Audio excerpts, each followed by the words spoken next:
السلام علیکم ورحمۃ اللہ وبرکاتہ۔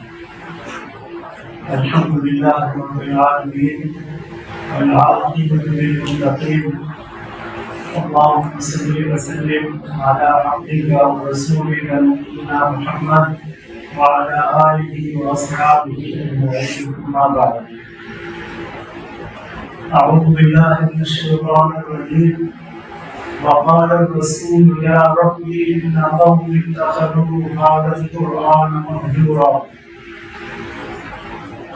امیر محترم مرکزی جمعیت اہل ہند حضرت مولانا اصغر علی امام مہدی حفظہ اللہ،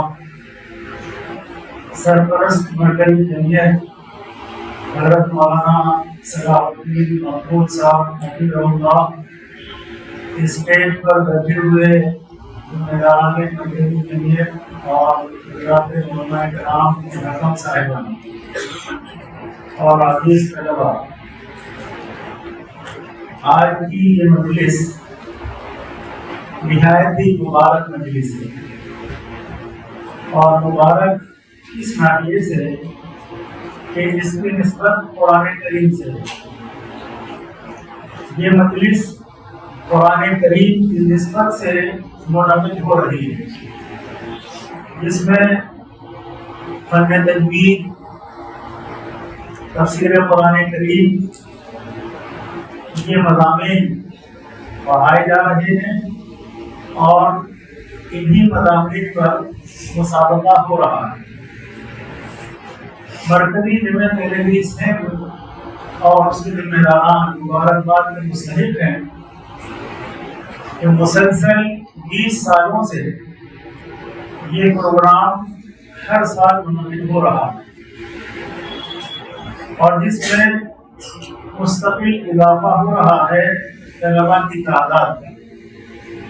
اس سے اندازہ ہوتا ہے کہ یہ پروگرام نہایت ہی مقبول ہے، اور اس کا پیغام مدارس و جامعات اور مکاتب میں پہنچ رہا ہے، اور اسی طرح ان مکاتب اور جامعات سے یہ طلباء جب فراغت کے بعد نکلیں گے تو ان کا فیض پھر پورے علاقے میں پہنچے گا۔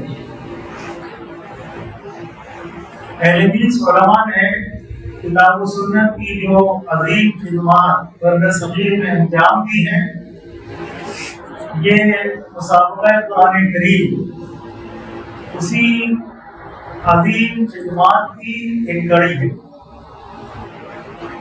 میں بہت زیادہ گفتگو نہ کرتے ہوئے بس اپنی بات کو اسی پر ختم کروں گا کہ آپ حضرات کی مبارکباد کے مستحق ہیں، ہمارے مرکزی جمعیت کے ذمہ داران بھی اور حضرات حکم صاحبان بھی مبارکباد کے مستحق ہیں۔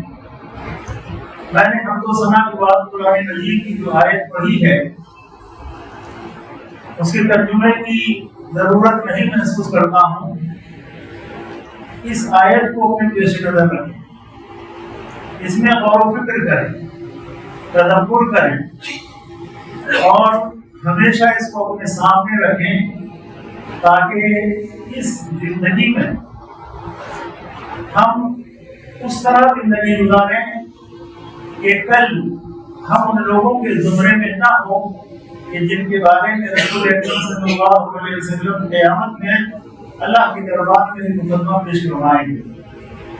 انہی الفاظ کے ساتھ میں پھر مبارکباد پیش کرتا ہوں، اور اللہ تعالیٰ سے دعا کرتا ہوں کہ رب العالمین اس پروگرام کو کامیاب بنائے، کتاب و سنت کی خدمت کی مزید توفیق عطا فرمائے۔ وآخر دعوانا الحمد للہ رب العالمین۔